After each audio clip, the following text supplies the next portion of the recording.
Gentile Giovanni has owned Capriccio's restaurant on Bedford Street for 20 years. The limited kitchen business over the past 2 months has helped, but he says not nearly enough.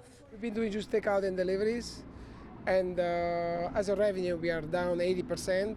So by reopening tomorrow, we're looking forward. We are very excited. Now they're making last-minute changes here. We're going to use a sanitizer. We're going to wipe down the tables and chairs every time we turn the table.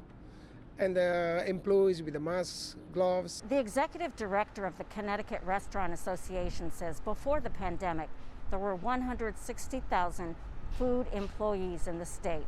In March and April, with the coronavirus shutdown, nearly half of them, 89,000 people, were laid off or furloughed. It's been a very dire situation. Scott Dolch says the industry has followed reopening guidelines to a T, but he says restaurants in the state have lost $845 million in revenue.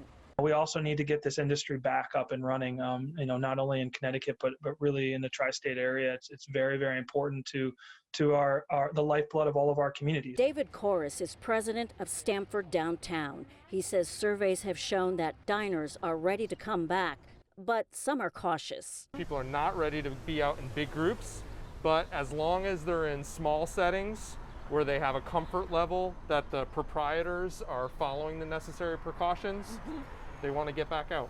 Retail stores are banking on the reopening too. The clothing store Whim, owned by Vivian Hoffman, was a pop-up location that went full-time right before the shutdown. Sort of sitting with a lot of inventory. We're trying to put in here what we feel customers will want right now. And I think we all have mixed feelings.